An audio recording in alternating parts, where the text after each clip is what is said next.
आज से 50 साल पहले दुनिया ने एक खौफनाक मंजर देखा था जब एक एलियन सभ्यता ने अचानक धरती पर हमला कर दिया। उन एलियंस को फॉर्मिक्स कहा जाता था, जो दिखने में चींटियों की तरह थे, पर वे आकार में उनसे कहीं ज्यादा बड़े और बुद्धिमान थे। उन्होंने आते ही करोड़ों इंसानों का वजूद मिटा दिया, लेकिन फिर दुनिया भर की मिलिट्री फोर्सेस ने मिलकर उन एलियंस पर जवाबी हमला किया। पर वे एलियंस ड्रोन से हमला कर रहे थे, जिनकी संख्या लाखों में थी। एलियंस से उस जंग में कई सोल्जर्स शहीद हो गए, पर अंत में मिलिट्री का एक जांबाज कमांडर मेजर रैकम अपना फाइटर जेट लेकर सीधा एलियंस के मदरशिप में ही घुस गया और अपनी जान की कुर्बानी देते हुए उस मदरशिप को ही तबाह कर दिया। मदरशिप के तबाह होते ही एलियंस के सारे ड्रोन्स अपने आप ही निष्क्रिय हो गए और बाकी के एलियंस भी अपने आप ही मारे गए। इस तरह 50 साल पहले कमांडर मेजर रैकम की बदौलत इंसानों ने एलियंस से जंग जीत ली थी, पर उन्हें पूरा यकीन था कि वे एलियंस आज नहीं तो कल पृथ्वी से इंसानों को खत्म करने के लिए अपनी और भी सेना जरूर भेजेंगे। इसलिए सारे देश की सेना एकजुट हो गई थी और 50 सालों से इस तैयारी में लगी थी कि जब कभी भी वे एलियंस दोबारा पृथ्वी पर हमला करने आए तो वे उन्हें मुंह तोड़ जवाब दे सकें। इसके लिए इंटरनेशनल फ्लीट नाम की एक ऑर्गेनाइजेशन बनाई गई थी, जो मेजर रैकम की तरह ही एक जांबाज कमांडर की तलाश कर रही थी, ताकि वो कमांडर एलियंस के खिलाफ जंग में उनकी पूरी फ्लीट टीम यानी कि स्पेस में युद्ध करने वाली सेना को ऑपरेट कर सके। उनका मानना था किसी अडल्ट पर्सन के बजाय यंग बच्चों में फास्ट डिसीजन लेने और मुश्किल से मुश्किल डेटा को आसानी से समझने की काबिलियत होती है, जिसके बलबूते वे एलियंस को धूल चटा सकते हैं। इसलिए उन्होंने एक बैटल स्कूल की शुरुआत की थी, जिसमें वे दुनिया के सबसे बुद्धिमान बच्चों को भर्ती कर रहे थे और उन्हें स्पेस वॉर सिमुलेशन गेम्स के जरिए युद्ध की ट्रेनिंग दे रहे थे, ताकि वो उनमें से सबसे बुद्धिमान बच्चे को अपनी फ्लीट टीम का कमांडर चुन सके। ये ट्रेनिंग इंटरनेशनल फ्लीट के डायरेक्टर कर्नल हायरम ग्रेफ और उसकी कलीग मेजर ग्वेन एंडरसन की देखरेख में होती थी। बैटल स्कूल में आने वाले बच्चों की गर्दन में ट्रैकिंग चिप लगाए जाते थे, जिसके जरिए कर्नल और मेजर उन्हें मॉनिटर करते थे और उनकी दिमागी क्षमताओं को परखते थे। उन्हीं बच्चों में एंडर विगिन भी शामिल था, जिसकी कमाल की गेमिंग स्ट्रेटजी इन दिनों कर्नल ग्रेफ को हैरान कर रही थी। स्कूल में कोई भी नहीं था जो एंडर को स्पेस वॉर गेम में हरा पाए। इसी दौरान एक दिन एंडर स्कूल के एक सीनियर स्टूडेंट स्टिल्सन के साथ एक स्पेस वॉर गेम खेल रहा था। कर्नल और मेजर अपने कैबिन में बैठे एंडर की गेमिंग स्ट्रेटजी को मॉनिटर कर रहे थे। गेम में स्टिल्सन पूरी आक्रामकता से एंडर के शिप को उड़ाने के लिए उसके पीछे लगा था। तभी एंडर ने चालाकी से स्टिल्सन के शिप को 2 एस्ट्रॉइड के बीच में लाकर ध्वस्त कर दिया। एंडर की इस बेहतरीन गेमिंग स्ट्रेटजी ने कर्नल को चौंका दिया, लेकिन वहीं स्टिल्सन एंडर पर इल्जाम लगाने लगा कि वो गेम में चीटिंग से जीता है। स्टिल्सन ने एंडर को एक और गेम के लिए चैलेंज किया, लेकिन एंडर अपनी मर्जी का मालिक था। वो स्टिल्सन के चैलेंज को ठुकराकर वहां से जाने लगा। तभी स्टिल्सन और उसके साथी लड़के एंडर को पकड़कर एक खाली कमरे में ले गए। स्टिल्सन एंडर से बहुत ज्यादा चिढ़ा हुआ था। उसने एंडर को 1-on-1 फाइट का चैलेंज देते हुए धक्का दिया, जिसके बाद एंडर को भी गुस्सा आया। तभी उसने एक लकड़ी का मॉडल उठाकर स्टिल्सन पर वार किया, जिससे स्टिल्सन जमीन पर गिर पड़ा। पर स्टिल्सन की अकड़ अब भी टूटी नहीं थी। वो एंडर को जान से मारने की धमकी देने लगा। उसे सुनकर एंडर ने स्टिल्सन को लात मार मार कर उसका बुरा हाल कर दिया, जिसके बाद स्टिल्सन दोबारा नहीं उठ पाया। कर्नल और मेजर अपने कैबिन पर बैठे ये सारी घटना देख रहे थे। कुछ देर बाद एंडर को मेडिकल रूम में बुलाया गया और उसकी गर्दन पे लगा ट्रैकिंग चिप निकालकर उसे स्कूल से बर्खास्त कर दिया गया। इस बात से एंडर बहुत दुखी हुआ। घर लौटकर उसने अपनी बड़ी बहन वैलेंटाइन को स्कूल में जो हुआ उसके बारे में सब बताया। एंडर की बात सुनकर वैलेंटाइन ने उसे समझाया कि उसने जो किया अपने बचाव में किया। अब स्टिल्सन और उसके दोस्त उसे कभी परेशान नहीं करेंगे। ये सुनकर एंडर के मन को शांति मिली। एंडर वैलेंटाइन से बहुत प्यार करता था, क्योंकि परिवार में एक वो ही थी जो उसे समझती थी। वहीं एंडर का बड़ा भाई पीटर एंडर से नफरत करता था, क्योंकि वो अपने गुस्सैल स्वभाव के कारण बैटल स्कूल से निकाला गया था। इसलिए वो एंडर को हमेशा ये एहसास कराता रहता था कि एंडर कमांडर बनने लायक नहीं है, बल्कि एक कमजोर बच्चा है। फिर उसी रात डिनर करते वक्त एंडर और उसका परिवार न्यूज देख रहा था, जिसमें एक मिलिट्री ऑफिसर बता रहे थे कि उन्हें डीप स्पेस रिसर्च प्रोग्राम से पता चला है कि एलियंस एक बार फिर युद्ध के लिए तैयार हो रहे हैं और इस बार उनकी सेना पिछली बार से 10 गुना ज्यादा बड़ी है। इसलिए अब उन्हें भी जोरों शोरों से एलियंस के खिलाफ युद्ध की तैयारी करनी है। इसी दौरान कर्नल ग्रेफ और मेजर ग्वेन एंडर के घर आए। उन्होंने एंडर के माता पिता को एंडर ने स्कूल में जो किया उसके बारे में सब बताया। फिर मेजर ने एंडर से कहा, मैं समझती हूँ कि तुमने स्टिल्सन को अपने बचाव में मारा, लेकिन एंडर, तुम्हारे पहले वार से ही स्टिल्सन सबक सीख गया था। फिर तुमने उसे लातों से बुरी तरह क्यों पीटा? क्या तुम्हें उसे मारने में मजा आ रहा था? इस पर एंडर ने गर्व से कहा, मेरा पहला वार उसे हराने के लिए था, लेकिन मैं चाहता था कि वो दोबारा मुझे किसी भी लड़ाई के लिए चैलेंज ना कर पाए, इसलिए मैंने उसे और पीटा। अब वो दोबारा कभी मुझसे पंगा लेने की हिम्मत नहीं करेगा। ये सुनकर एंडर की माँ एंडर पर नाराजगी जताने लगी, पर तभी कर्नल उठ खड़ा हुआ और एंडर से कहा, मुबारक हो एंडर, तुम बैटल स्कूल से ग्रेजुएट हो चुके हो। ये सुनकर एंडर और उसके पेरेंट्स चौंक उठे। कर्नल ने आगे कहा, एंडर ने उस लड़के के साथ जो भी किया हो, पर उसकी इस स्ट्रेटजी ने मुझे काफी प्रभावित किया है कि अपने दुश्मन को बस हराना काफी नहीं है, बल्कि उसकी कमर भी तोड़नी है ताकि वो युद्ध के लिए दोबारा खड़ा ना हो सके। एंडर, तुम में एक जांबाज कमांडर बनने की खूबी है, तो बताओ, क्या तुम आगे की ट्रेनिंग के लिए तैयार हो? इस पर एंडर ने गर्व से हामी भरी और अपने परिवार और बहन वैलेंटाइन को अलविदा करके कर्नल के साथ एक स्पेस पोर्ट पर आ गया। कर्नल उसे एक स्पेस क्राफ्ट में ले गया जहां एंडर की तरह कुछ और भी बच्चे मौजूद थे। एंडर जाकर अपनी सीट पर बैठ गया और इसी के साथ उनका स्पेस क्राफ्ट पृथ्वी की ग्रेविटी से निकलकर अंतरिक्ष में पहुंच गया और पृथ्वी के ऑर्बिट में घूम रहे एक विशाल स्पेस स्टेशन से कनेक्ट हो गया। एंडर और बाकी नए स्टूडेंट्स स्पेस क्राफ्ट से निकलकर स्पेस स्टेशन में मौजूद एक कमरे तक पहुंचे जहां उनके बेड्स मौजूद थे। वहीं उनके बेड के पास एक लॉकर था जिसमें उनके लिए एक खास तरह का स्पेस सूट और एक गन भी मौजूद था। इतने में ही एक ऑफिसर वहां आया, जिसे देख सारे स्टूडेंट्स सावधान की स्थिति में खड़े हो गए। फिर ऑफिसर ने बड़े ही सख्त लहजे में उनसे कहा, मेरा नाम है सार्जेंट जेम्स डेप और तुम लोग इस वक्त बैटल स्कूल में हो। आज से यही तुम्हारा घर है और तुम्हें यहाँ एक टीम की तरह रहना है। अब से 5 मिनट में तुम्हारी ट्रेनिंग शुरू होगी। तुम सब अपने सूट पहनकर मेरे पीछे आओ और याद रहे, तुम सब अपनी गन होल्स्टर में ही रखोगे, कोई भी गन का इस्तेमाल नहीं करेगा। ये बताकर सार्जेंट सभी को अपने पीछे एक चैम्बर तक ले आया जहां कर्नल पहले से ही मौजूद था। कर्नल ने सभी से कहा, बैटल स्कूल में तुम्हारा स्वागत है। इस चैम्बर के उस पार तुम्हारा बैटल रूम है जहां तुम्हें जंग की ट्रेनिंग दी जाएगी। ये कहकर कर्नल ने एक डिवाइस हाथ में पहना और उसकी मदद से उस बैटल रूम का दरवाजा खोल दिया।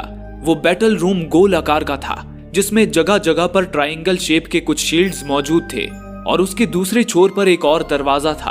कर्नल ने स्टूडेंट्स को बताया, इस वक्त तो तुम लोग आर्टिफिशियल ग्रेविटी में हो, लेकिन बैटल रूम में जाते ही ग्रेविटी खत्म हो जाएगी। तुम्हें 0 ग्रेविटी में ही ट्रेनिंग करनी है। ये कहकर कर्नल ने सबसे पहले एंडर को बैटल रूम में जाने को कहा, जिसके बाद एंडर उड़ता हुआ बैटल रूम में चला आया। पर 0 ग्रेविटी में स्टेबल रहना मुश्किल था। वो शील्ड्स पे टकराता हुआ एक जगह पे आकर रुक गया। इसके बाद बाकी स्टूडेंट्स भी उसके पीछे बैटल रूम में दाखिल हो गए। 0 ग्रेविटी के उस नए अनुभव से सारे स्टूडेंट्स काफी ज्यादा उत्साहित थे। इसी दौरान एंडर की बीन नाम के एक लड़के से पहचान हुई। बातों ही बातों में एंडर ने अपने होल्स्टर से गन निकाल ली और उसे एक शील्ड पर शूट करके देखा। उस गन से एक लाइट बीम निकली जो शील्ड से टकराई, पर उससे शील्ड को कोई नुकसान नहीं पहुंचा। ये देख एंडर ने बीन से वो गन अपने ऊपर शूट करने को कहा। इस पर बीन ने जब एंडर पर गन से शूट किया तो एंडर के सूट का फैब्रिक बहुत ज्यादा टाइट हो गया, जिससे उसका शरीर एक ही पोजीशन पे बर्फ की तरह जम गया। हालांकि उससे एंडर को कोई भी नुकसान नहीं पहुंचा। फिर कुछ देर बाद कर्नल ने अपने हाथ में पहने डिवाइस से सारे स्टूडेंट्स के सूट को कंट्रोल करते हुए उन्हें एक लाइन में खड़ा किया और कहा, तुम बच्चों को अभी 0 ग्रेविटी में स्टेबल रहना सीखना है, क्योंकि तुम्हें स्कूल में मौजूद दूसरी टीमों के साथ एक गेम खेलना है जो कि तुम्हारी ट्रेनिंग का हिस्सा है। गेम के रूल्स सार्जेंट तुम्हें बताएंगे।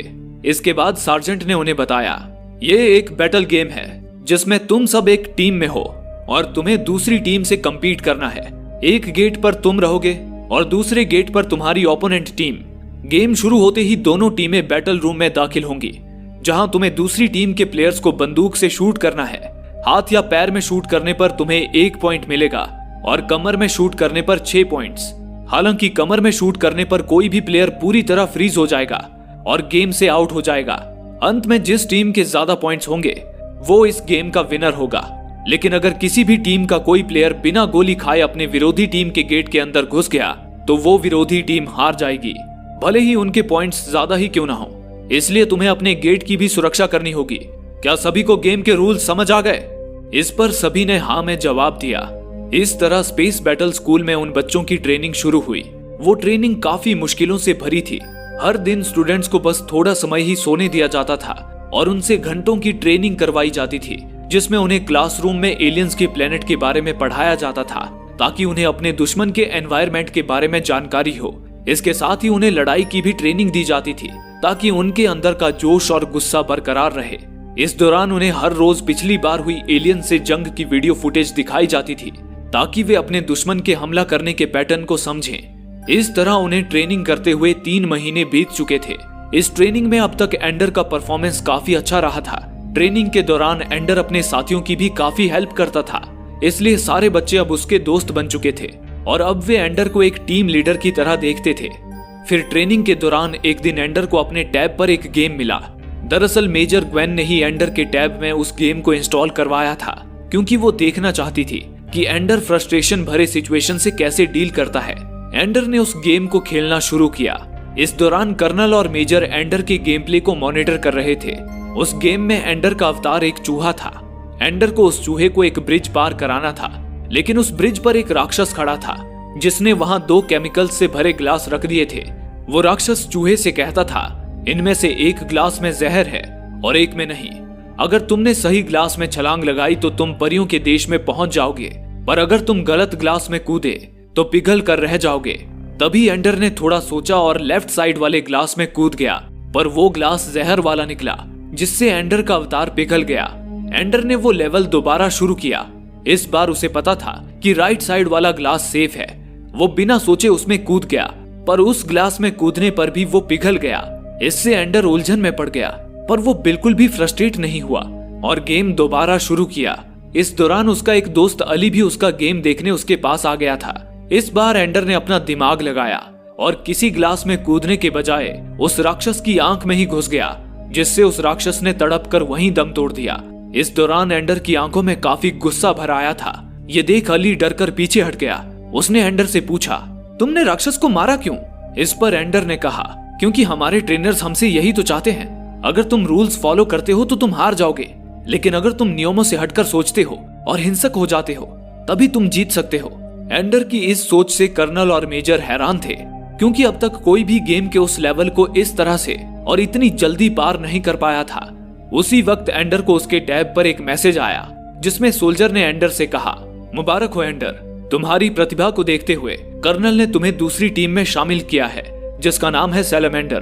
तुम ग्रीन लाइट को फॉलो करते हुए इसी वक्त अपनी नई टीम के पास पहुंचो। इसे सुनकर एंडर उसी वक्त सैलमेंडर टीम की चैम्बर में जा पहुंचा, जहां उसकी मुलाकात टीम के लीडर बोंजो से हुई, जो कद में तो नाटा था, पर उसकी अकड़ और जुबान काफी लंबी थी।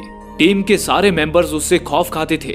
बोंजो ने एंडर के आते ही उससे कहा, सुन लड़के, तुझे यहाँ भेजा गया है ताकि मैं तुझे बैटल गेम में ट्रेन करूं, लेकिन एक बात याद रख, मुझे इस टीम को लीड करते हुए 6 महीने हो चुके हैं और आज तक मेरी टीम एक भी गेम नहीं हारी है। लेकिन मुझे पता है कि तू इस गेम में पूरा लल्लू है और तेरी वजह से हम हार सकते हैं, इसलिए गेम के दौरान तू बस गेट पर ही खड़ा रहेगा, कुछ भी किए बिना। इस तरह डरा धमकाकर बोंजो ने एंडर को उसके कमरे की तरफ भेज दिया। एंडर अपने बेड के पास आया, जहां उसके लॉकर में उसका नया सूट रखा हुआ था। इसी दौरान पेट्रा नाम की एक लड़की एंडर के पास आई, जो उस टीम की इकलौती फीमेल प्लेयर थी। बातों ही बातों में एंडर और पेट्रा में अच्छी दोस्ती हो गई। इसी दौरान पेट्रा ने एंडर से कहा, बोंजो को हारने से डर लगता है, इसलिए वो नए प्लेयर्स के साथ ऐसा ही बर्ताव करता है। अगर तुम चाहो तो मैं तुम्हें गेम के कुछ दांव पेच सिखा सकती हूँ। इस पर एंडर खुशी से राजी हो गया, और क्योंकि वो बैटल रूम 24 घंटे खुला रहता था, इसलिए एंडर पेट्रा के साथ उसी वक्त ट्रेनिंग के लिए बैटल रूम में आ गया। वहां एंडर ने पेट्रा के साथ घंटों प्रैक्टिस की, जिसमें पेट्रा ने उसे 0 ग्रेविटी में स्टेबल रहना और बंदूक से निशानेबाजी करना सिखाया। फिर अगली सुबह वो दिन आया जब टीम सैलमेंडर का एक दूसरी टीम के साथ मैच था। बोंजो ने अपनी टीम को आज की गेम की स्ट्रेटजी बताई और एंडर को बस दरवाजे पर ही खड़ा रहने का आदेश देकर बैटल रूम में एंटर हो गया। लेकिन कुछ ही मिनट बाद बोंजो की स्ट्रेटजी फेल होने लगी और उसकी टीम हारने लगी। बोंजो अपने 2 साथियों के साथ एक शील्ड के पीछे छुपे रहने के अलावा और कुछ नहीं कर पा रहा था। हालांकि पेट्रा ने अपनी सूझबूझ से विरोधी टीम के कुछ सदस्य को फ्रीज करके कुछ पॉइंट्स कलेक्ट किए, पर अंत में वो भी एक प्लेयर से टकरा गई, जिससे उसका संतुलन बिगड़ गया। ये देख एंडर से रहा नहीं गया। वो गेट से निकलकर फौरन पेट्रा के पास जाने लगा। उसे देख बोंजो ने उसे रोकने की कोशिश की, पर एंडर नहीं रुका और पेट्रा के पास जाकर उसे संभाला। अब बोंजो की टीम का जीतना नामुमकिन हो चुका था, तभी एंडर ने गौर किया कि विरोधी टीम के सारे सदस्य अपने गेट के पास छुपे हुए थे। तब एंडर ने एक स्ट्रेटजी बनाई और पेट्रा की मदद से पुश लेकर विरोधी टीम की तरफ जाने लगा। उसने अपनी बॉडी स्ट्रेट कर ली ताकि वो विरोधी टीम को गुमराह कर सके कि वो पूरी तरह फ्रीज हो गया है और गेम से आउट है। आखिरकार उसकी ये तरकीब काम कर गई और विरोधी टीम ने उसे फ्रीज समझकर अनदेखा कर दिया। तब विरोधी टीम के करीब पहुंचकर एंडर ने अचानक उन पर हमला शुरू कर दिया और अकेले ही पूरी टीम को आउट करके गेम में जीत हासिल कर ली। एंडर की ये चालाकी देख उसे मॉनिटर कर रहे कर्नल के होश उड़ गए। यहाँ तक कि विरोधी टीम के लीडर ने भी एंडर की तारीफों के पुल बांध दिए। फिर उसी रात एंडर ने अपने टैब पर फिर से वही गेम ओपन किया और उसमें आगे का लेवल खेलने लगा। उस गेम में एंडर का अवतार वो चूहा राक्षस की आंख से बाहर निकला और आगे बढ़ गया। तभी आगे जमीन पे बिखरे फूल पत्तों ने एक एलियन जीव का आकार ले लिया। एंडर को लगा कि वो एलियन भी पहले की तरह उससे कोई पहेली हल करने को बोलेगा, लेकिन तभी अचानक ही उस एलियन ने एंडर की बहन वैलेंटाइन का रूप ले लिया। ये देख एंडर चौंक उठा। आखिर वे लोग उसकी बहन को गेम में कैसे ला सकते थे, एंडर ने सोचा। इतने में ही अचानक गेम में बमबारी शुरू हो गई और वैलेंटाइन एक महल की तरफ भागने लगी, पर बमबारी में वो महल भी ध्वस्त हो गया। वैलेंटाइन उस महल के खंडर में घुस गई। तभी जब एंडर उस खंडर में घुसा तो उसका अवतार चूहे से खुद एंडर के कैरेक्टर में बदल गया। उसके सामने एक ब्रिज था जिसके उस पार वैलेंटाइन एक गोले के अंदर बंद थी। उस ब्रिज पर एक कारपेट बिछा हुआ था। एंडर उस कारपेट पर चलता हुआ उस गोले तक पहुंच गया। इतने में अचानक ही वो कारपेट सांप में बदल गया। तभी एंडर ने उस सांप को धर दबोचा और उसे जान से मार डाला। इस दौरान गेम में एंडर का अवतार गुस्से से भरा हुआ था। तभी अचानक ही उसे गोले के अंदर उसके साइको भाई पीटर की एक झलक दिखाई दी, जिसने एंडर से कहा, अब तुम एक खूनी बन गए हो। उसे देख एंडर ने डर के मारे वो टैब दूर फेंक दिया। उस गेम से ना सिर्फ एंडर परेशान था, बल्कि कर्नल भी उस गेम को लेकर मेजर से बहुत ज्यादा चिढ़ा हुआ था। उसने कहा, वो गेम तो एंडर की इंटेलिजेंस को परखने के लिए था, ना कि उसे डराने के लिए। फिर भला एंडर को गेम में उसके परिवार के सदस्य क्यों दिख रहे हैं? इस पर मेजर ने बताया, वो एक खास तरह का गेम है जो उसे खेलने वाले प्लेयर की सोच से जुड़ जाता है। उस गेम को खेलते वक्त प्लेयर जो भी सोचता है, कंप्यूटर उसे ही गेम की कहानी में बदल देता है। हालांकि उस गेम से एंडर बहुत ज्यादा इमोशनल हो रहा था, इसलिए कर्नल ने मेजर को उसी वक्त वो गेम पूरी तरह इरेज करने का आदेश दिया। इसी दौरान कर्नल को रिपोर्ट मिली कि एलियंस अब केवल 28 दिनों में जंग के लिए अपनी सेना खड़ी कर लेंगे। इस बात ने कर्नल की चिंता बढ़ा दी। कर्नल ने उसी वक्त एंडर को अपने कैबिन में बुलाया और कहा, एंडर, अब तक तुमने ट्रेनिंग में और बैटल गेम में काफी अच्छा परफॉर्म किया है, इसलिए अब तुम्हें किसी टीम में रहने की जरूरत नहीं है, बल्कि अब तुम्हारी अपनी टीम होगी जिसका नाम होगा ड्रैगन आर्मी। तुम अपनी टीम के कमांडर बनोगे। ये सुनकर एंडर का सीना गर्व से चौड़ा हो गया। इसके बाद सार्जेंट ने एंडर को उसका नया कमरा दिखाया और सम्मान पूर्वक उसे सैल्यूट करते हुए उसे उसके टीम मेंबर से मिलाने ले गया। एंडर की टीम में कुछ उसके पुराने साथी थे, जैसे कि बीन, अली और उसके साथ ही कुछ दूसरी टीम के प्लेयर्स भी थे। उन सब ने सम्मान से एंडर को अपना कमांडर स्वीकार किया। इसके बाद एंडर उनके साथ बैटल रूम में जा पहुंचा और जोरों शोरों से गेम की प्रैक्टिस शुरू कर दी। दूसरी ओर अब एलियंस के खिलाफ जंग में ज्यादा समय नहीं बचा था, इसलिए कर्नल के सीनियर ऑफिसर्स उस पर जल्द से जल्द उनके फ्लीट टीम के कमांडर को सिलेक्ट करने का दबाव बना रहे थे। वहीं कर्नल को पूरा यकीन था कि अगर उनकी फ्लीट टीम का कोई कमांडर बन सकता है तो वो केवल एंडर ही है। उन्होंने आधी रात के वक्त ही एंडर की टीम ड्रैगन आर्मी को फाइनल बैटल के लिए जगाया। इस फाइनल बैटल में एंडर और उसकी टीम का एक साथ 2 टीमों के साथ मुकाबला रखा गया था। एंडर फौरन अपनी टीम को बैटल के लिए तैयार करने लगा। तभी हड़बड़ी में एंडर की टीम के एक प्लेयर के पैर पे मोच आ गई। वो प्लेयर अब गेम खेलने की हालत में नहीं था, लेकिन एंडर निराश नहीं हुआ। वो बाकी टीम मेंबर्स को लेकर बैटल रूम के गेट पर आया। तभी उन्होंने देखा कि विरोधी टीमें पहले ही बैटल रूम में घुस चुकी थी और साथ ही उन्होंने शील्ड्स की मदद से बैटल रूम के बीचों बीच एक दीवार खड़ी कर दी थी ताकि एंडर की टीम उनका गेम प्लान ना समझ पाए। उसी वक्त एंडर को अंदाजा हुआ कि विरोधी टीम के कुछ सदस्य उनके गेट के ऊपर घात लगाकर छुपे हुए हैं, पर एंडर ने अपनी टीम से शांत रहने को कहा और ऐसे जताया जैसे उसे कुछ पता नहीं है। इतने में ही पेट्रा वहां आई। पेट्रा ने एंडर की टीम के घायल हुए सदस्य की जगह ले ली थी। उसे देख एंडर को खुशी हुई। तभी एंडर ने अपने साथियों को अपना प्लान बताया, जिसके बाद पहले तो पेट्रा एक प्लेयर को ढाल बनाकर तेजी से गेट से बाहर निकली और गेट पर मौजूद विरोधी टीम के प्लेयर्स पर फायर करने लगी। ढाल बने उस प्लेयर की वजह से विरोधी टीम के प्लेयर्स की एक भी गोली पेट्रा को नहीं छू पाई। और पेट्रा ने उन सारे प्लेयर्स को आउट कर दिया। अब 12 प्लेयर्स तो आउट हो चुके थे, पर अब भी विरोधी टीम में 20 प्लेयर्स बचे हुए थे जो शील्ड की दीवार की आड़ में छुपे थे। इस पर एंडर ने बीन को एक रस्सी से बांधकर विरोधी टीम की बनाई दीवार के उस पार भेजा ताकि बीन देख सके कि विरोधी टीम की पोजीशन क्या है। विरोधी टीम ने बीन को देखते ही उस पर फायरिंग शुरू कर दी, जिससे बीन भी आउट हो गया। लेकिन ये तो एंडर की स्ट्रेटजी थी। उसने बीन को रस्सी से वापस खींच लिया।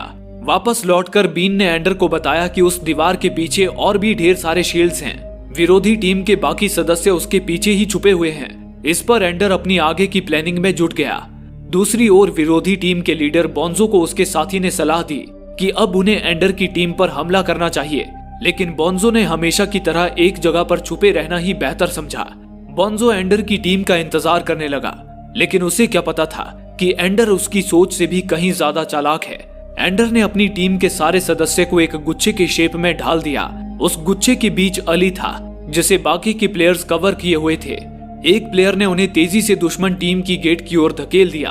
उन्हें देखते ही विरोधी टीम के सारे सदस्यों ने उन पर अंधाधुंध फायरिंग शुरू कर दी, लेकिन उनकी गोली केवल अली को प्रोटेक्ट कर रहे प्लेयर्स पर लगी और एंडर और बाकियों ने अली को सुरक्षित विरोधी टीम के गेट तक पहुंचा दिया और शानदार जीत हासिल कर ली। कर्नल और मेजर एंडर का ये कमाल का टीम वर्क देख काफी प्रभावित हुए। उन्हें यकीन हो गया कि अब एंडर कमांडर बनने की आखिरी चुनौती के लिए तैयार है। कुछ देर बाद एंडर बाथरूम में नहा रहा था, तभी बोंजो वहां आया। बोंजो अपनी हार से बहुत ज्यादा गुस्से में था। उसने एंडर को 1-on-1 फाइट करने का चैलेंज दिया, लेकिन एंडर उससे उलझना नहीं चाहता था, इसलिए वो वहां से जाने लगा। पर तभी बोंजो ने उस पर हमला कर दिया। इस पर एंडर ने अपने बचाव में बोंजो को लात मारकर खुद से दूर हटाया, लेकिन तभी बोंजो का सिर बाथरूम की ठोस सतह से टकरा गया और बोंजो बुरी तरह घायल हो गया। ये देख एंडर भागकर बोंजो के पास आया और मदद के लिए आवाज लगाने लगा। कुछ देर बाद बोंजो को अस्पताल में भर्ती कर लिया गया था, जहां उसका इलाज चल रहा था, पर उसकी हालत बहुत नाजुक थी। एंडर इस घटना से अंदर तक टूट गया था और वो खुद को बोंजो की हालत का दोषी मान रहा था। उसने कर्नल से साफ कह दिया था कि अब वो इस ट्रेनिंग को यहीं खत्म कर रहा है। कर्नल के लिए अब दोबारा एंडर के आत्मविश्वास को जगाना मुश्किल हो चुका था। तब कर्नल एंडर को वापस पृथ्वी पर ले गया और उसे उसकी बहन वैलेंटाइन से मिलाया। वैलेंटाइन ने एंडर को समझाया कि बोंजो अपनी हालत का खुद जिम्मेदार है। उसने एंडर से कहा कि उसे ऐसे हालातों से भागने के बजाय उनका सामना करना चाहिए। क्या पता एक दिन वो भी कमांडर मेजर रैकम की तरह दुनिया का हीरो बन जाए। वैलेंटाइन की इस बात ने एंडर को आत्मविश्वास से भर दिया और एंडर आगे की ट्रेनिंग के लिए कर्नल के साथ वापस स्पेस में आ गया। लेकिन अब उसके आगे की ट्रेनिंग बैटल रूम में नहीं, बल्कि इंटरनेशनल फ्लीट के एडवांस कमांड बेस में होनी थी, और वो बेस एलियंस के प्लेनेट के करीब मौजूद एक प्लेनेट पर था। ये एंडर की फाइनल ट्रेनिंग थी। एंडर को बताया गया था कि अगर एंडर इस ट्रेनिंग में पास हो जाता है तो उसे एलियन के खिलाफ जंग में फ्लीट टीम का कमांडर बना दिया जाएगा। इस तरह कर्नल, एंडर और बाकी क्रू मेंबर्स स्लीपिंग पॉड में सोकर एडवांस कमांड बेस की ओर निकल पड़े और एक लंबे सफर के बाद अपनी मंजिल पर पहुंच गए। वहां पहुंचकर एंडर ने देखा कि उस पूरे प्लेनेट पर बड़े बड़े नुकीले स्ट्रक्चर्स बने हुए थे, यहां तक कि उनका बेस भी एक स्ट्रक्चर के अंदर बनाया गया था। एंडर ने कर्नल से पूछा, आखिर ये कैसी जगह है? इस पर कर्नल ने बताया, आज से 27 साल पहले हमने इस प्लेनेट को ढूंढा था। उस वक्त इस प्लेनेट पर भी एलियंस का कब्जा था। वे इस प्लेनेट को अपने फौज के बेस की तरह इस्तेमाल करते थे। इन नुकीले स्ट्रक्चर्स के नीचे उन एलियंस का घोंसला है, पर हमने सालों पहले उन एलियंस को यहाँ से खदेड़ दिया था और उन्हें उनके होम प्लेनेट पर भेज दिया था। तब से हम यहाँ पर एलियंस की जासूसी करते हैं और उनकी हर गतिविधियों पर नजर रखते हैं। ये सुनकर एंडर ने कर्नल से सवाल किया, इसका मतलब है कि आपने उन एलियंस को उनके होम प्लेनेट पर कैद कर दिया है, लेकिन इन 50 सालों में उन्होंने पृथ्वी पे कोई हमला भी नहीं किया है, फिर भी आप उनसे जंग लड़ना क्यों चाहते हैं? इस पर कर्नल ने जवाब दिया, उन्होंने अभी तक हमला नहीं किया है, इसका ये मतलब नहीं कि वो हम पर कभी हमला नहीं कर सकते। एंडर, तुम ही तो कहते थे ना कि अपने दुश्मन की कमर तोड़ दो ताकि वो लड़ाई के लिए दोबारा खड़ा ना हो पाए। हमें भी अपने दुश्मन के साथ वही करना है ताकि वो भविष्य में हम पर हमला कर ही ना पाए। अब तुम अपने कमरे में जा सकते हो, कल तुम्हारी ट्रेनिंग का दिन है। इसके बाद सार्जेंट एंडर को उसके कमरे में ले गया और उसे उस प्लेनेट के बारे में बताते हुए कहा, इस प्लेनेट की हवा सांस लेने लायक है, लेकिन यहाँ कई बार ऑक्सीजन का लेवल कम हो जाता है, इसलिए अगर तुम्हें कभी भी बेस से बाहर जाना हो तो अपने साथ ऑक्सीजन मास्क जरूर रखना। ये कहकर सार्जेंट वहां से चला गया और एंडर गहरी नींद में सो गया। अगली सुबह जब एंडर सोकर उठा तो अचानक डरकर एक कोने में दुबक गया। उसने देखा कि उसके कमरे में एक आदमी बैठा उसे घूर रहा था। उसके पूरे चेहरे पर अजीब सा टैटू बना हुआ था। एंडर ने उस आदमी से पूछा, आखिर तुम कौन हो? इस पर उस आदमी ने बताया, मेरा नाम है मेजर रैकम। ये सुनकर एंडर चौंक उठा। रैकम ने कहा, तुम्हें क्या लगा मैं मर चुका हूँ? इस पर एंडर पहले तो रैकम के सामने सम्मान से खड़ा हो गया, फिर कहा, सर आपसे मिलना मेरे लिए सम्मान की बात है, लेकिन सर हमें जंग का जो वीडियो दिखाया जाता है उसमें तो आप अपनी कुर्बानी देते हुए प्लेन लेकर एलियन मदरशिप में घुस जाते हैं, फिर आप जिंदा कैसे हैं? इस पर रैकम एंडर को अपने साथ ले गया और उसे पूरा वीडियो फुटेज दिखाया। वीडियो में एंडर ने देखा कि रैकम एलियन शिप को उड़ाने से ठीक पहले पैराशूट के सहारे अपने प्लेन से कूद गया था, जिससे उसकी जान बच गई थी। दरअसल कर्नल रैकम की मौत को अब तक इसलिए छुपाता आ रहा था ताकि वो यंग बच्चों को उसकी कुर्बानी की कहानी सुनाकर उन्हें जंग के लिए इंस्पायर कर सके। इसके बाद एंडर ने रैकम से पूछा, आखिर आपको पता कैसे चला था कि मदरशिप को खत्म करने से बाकी शिप भी तबाह हो जाएंगे? इस पर रैकम ने बताया, तुमने देखा होगा कि उन एलियंस की बनावट और स्वभाव चींटियों जैसा है। जैसा कि चींटियों में एक रानी चींटी होती है, जब रानी चींटी मर जाती है तो बाकी चींटियां भी अपना काम रोक देती हैं और वे सब अपने आप ही मर जाते हैं। वैसे ही मुझे समझ आया था कि उन एलियंस के उस मदरशिप में भी एक क्वीन होगी, इसलिए मैंने सीधा मदरशिप पर हमला किया और मैं सही था। उस शिप में मौजूद क्वीन के मरते ही सारे एलियंस रुक गए, क्योंकि अब उन्हें कोई कमांड देने वाला नहीं था, इसलिए वे अपने आप ही जमीन पर गिरकर मारे गए। फिर रैकम ने आगे कहा, अब एलियंस एक बार फिर अपने होम प्लेनेट पर जंग के लिए तैयार हैं, यानी कि उनमें और भी क्वींस हैं। अगर हमने सारे क्वींस को खत्म कर दिया तो सारे एलियंस भी अपने आप ही खत्म हो जाएंगे। ये कहकर रैकम एंडर को अपने साथ ट्रेनिंग रूम में ले आया, जहां पेट्रा, बीन, अली और उनके अलावा 2 और लड़के इस ट्रेनिंग में एंडर का साथ देने वाले थे और एंडर उनका कमांडर था। वो एक सिमुलेशन रूम था जहां कुछ कंप्यूटर्स मौजूद थे और साथ ही नीचे कुछ ऑफिसर्स दर्शक बनकर बैठे थे। इतने में ही वो कमरा वर्चुअल रियलिटी की तरह स्पेस में बदल गया। रैकम ने उन्हें अपने एक प्रोब के जरिए एलियंस की गतिविधियों का एक लाइव फुटेज दिखाया। रैकम ने एंडर को बताया, ये एलियंस भी इंसानों की तरह ज्यादा गर्मी सहन नहीं कर पाते और इन्हें भी जीने के लिए खाना और पानी की जरूरत होती है। उनके प्लेनेट का तापमान बहुत ज्यादा है, इसलिए ये जमीन के नीचे ही रहते हैं, लेकिन इनकी आबादी इतनी तेजी से बढ़ रही है कि इन्हें रहने की जगह और जरूरी रिसोर्सेज जैसे कि पानी की बहुत कमी होने लगी है। इसलिए ये अपनी बस्ती को बढ़ाने के लिए नए ग्रहों की तलाश कर रहे हैं जहां पानी हो, और इनका निशाना पृथ्वी है। अब ये हमारी पृथ्वी को हमसे छीन ले, उससे पहले हमें इन्हें खत्म करना है। इसके बाद रैकम ने आगे एंडर से कहा, हमारी असली जंग 1 हफ्ते बाद होगी। इस वक्त तुम्हें एक सिमुलेशन गेम के जरिए युद्ध की प्रैक्टिस करनी है। ये गेम ही फैसला करेगी कि तुम कमांडर बनने लायक हो या नहीं, इसलिए इस गेम को तुम असली लड़ाई समझकर खेलना। इसके बाद रैकम ने वहां वर्चुअल रियलिटी सिमुलेशन गेम शुरू किया, जिससे वो जगह स्पेस में बदल गई, जहां अंतरिक्ष में उनके बड़े बड़े स्पेसशिप्स नजर आने लगे, जिनके अंदर ढेर सारे लड़ाकू ड्रोन्स भरे हुए थे। इसके साथ ही वहां एक विशालकाय मशीन नजर आई, जिसे मॉलिक्यूलर डिस्ट्रक्शन डिवाइस यानी कि MD कहा जाता था। रैकम ने आगे एंडर को बताया, इन ड्रोन्स को तुम्हारे कमांड पर तुम्हारी बाकी की टीम कंट्रोल करेगी और उस MD डिवाइस को कंट्रोल करेगी पेट्रा। इस MD डिवाइस के एक बार में 10,000 एटॉमिक बॉम्ब जितनी पावर है। पेट्रा को इसे चलाने के लिए ट्रेन किया गया है। तुम्हें अपनी रणनीति बनाकर बस इस MD डिवाइस को टारगेट के रेंज में ले जाना है, फिर पेट्रा इसे शूट करेगी, जिसके बाद ये डिवाइस अपने आप ही सारे एलियंस को टारगेट करके एक ही बार में उन्हें खत्म कर देगा। ये बताकर रैकम वहां से चला गया। इसी के साथ गेम का पहला लेवल शुरू हुआ, जहां उन्हें एलियंस के 3 मदरशिप्स एक प्लेनेट से पानी सोखते हुए नजर आ रहे थे। एंडर ने अपनी टीम को कमांड देते हुए बड़ी ही आसानी से उन एलियंस के तीनों शिप को खत्म कर दिया और गेम का पहला लेवल पार कर लिया। कर्नल और बाकी ऑफिसर्स उनसे बहुत खुश हुए। फिर इसी तरह एंडर और उसकी टीम पूरी जी जान से सिमुलेशन गेम की प्रैक्टिस करती गई और उस गेम में ट्रेन होती गई। इस दौरान उन्हें ठीक से सोने का भी वक्त नहीं दिया जाता था। जैसे जैसे सिमुलेशन गेम का लेवल आगे बढ़ता जा रहा था, वो गेम और मुश्किल होता जा रहा था, लेकिन एंडर अपनी सूझबूझ की बदौलत हर लेवल को पार करता चला जा रहा था। पर तभी अगली जंग में एलियंस की तादाद इतनी ज्यादा बढ़ गई कि उन्होंने एंडर के सारे शिप्स को घेर लिया, जिससे एंडर और उसकी टीम को संभलने का मौका ही नहीं मिला और एलियंस ने सारे शिप्स को तबाह कर दिया। एंडर की इस हार से रैकम बहुत ज्यादा चिढ़ा हुआ था। वो एंडर को खरी खोटी सुनाने लगा, पर एंडर ने कहा कि उसकी टीम कई दिनों से सोई नहीं है, जिस वजह से वो प्लान पर फोकस नहीं कर पाई, इसलिए वे लोग हार गए। ये सुनकर रैकम शांत हो गया। इसके बाद कर्नल ने एंडर को बताया कि कल उसे सिमुलेशन गेम का फाइनल लेवल खेलना है। फाइनल लेवल जीतने पर ही वो कमांडर बन सकता है।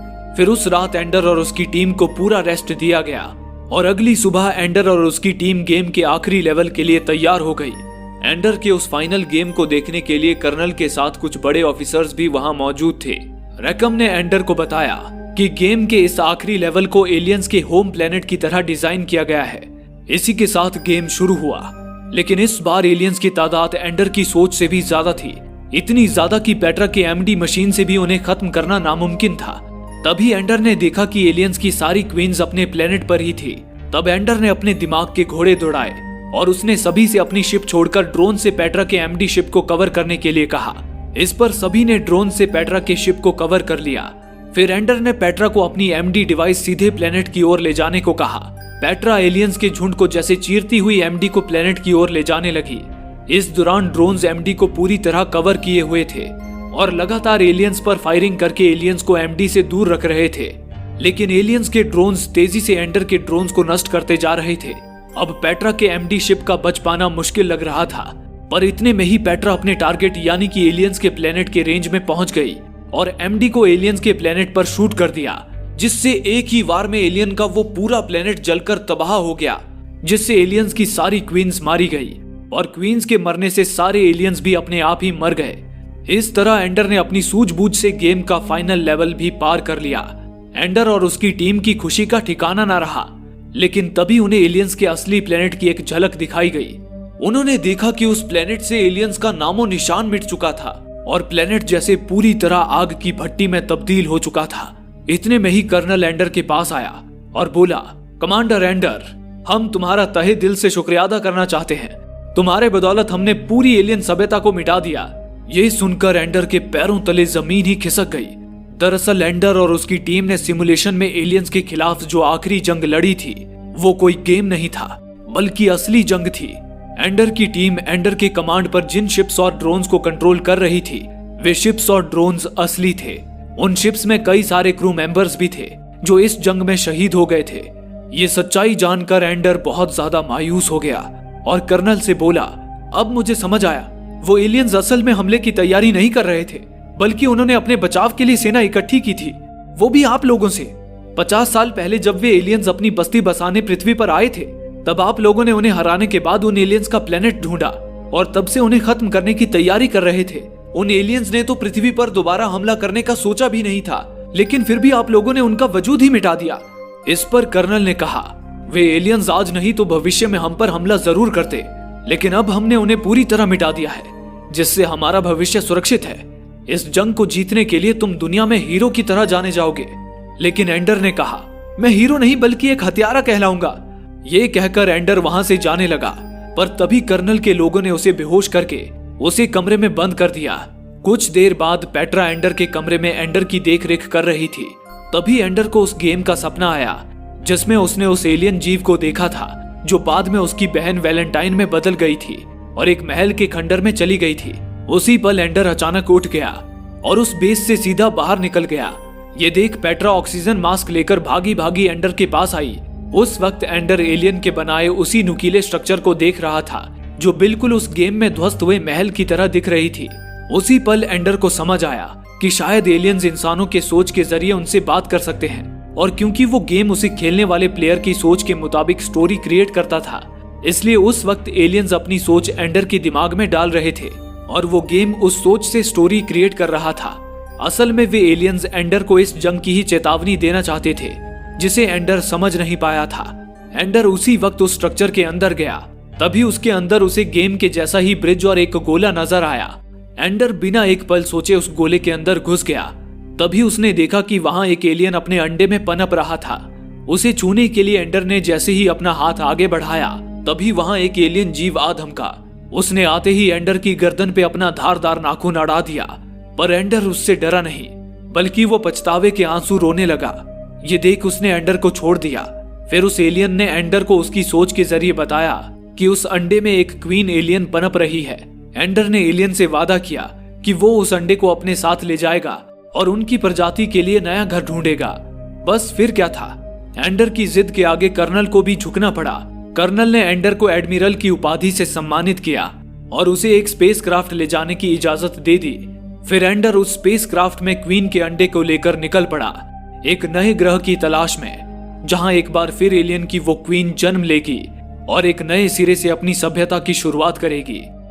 दोस्तों, आप में से काफी लोगों का कहना है कि हमारे वीडियोस आप तक नहीं पहुंच पा रहे हैं। उसके लिए आप सब्सक्राइब बटन को दबाने के बाद नोटिफिकेशन के बेल आइकन पर क्लिक करें और ऑल का ऑप्शन सिलेक्ट कर लें, ताकि हमारी सारी वीडियोस की नोटिफिकेशन आप तक पहुंच सके।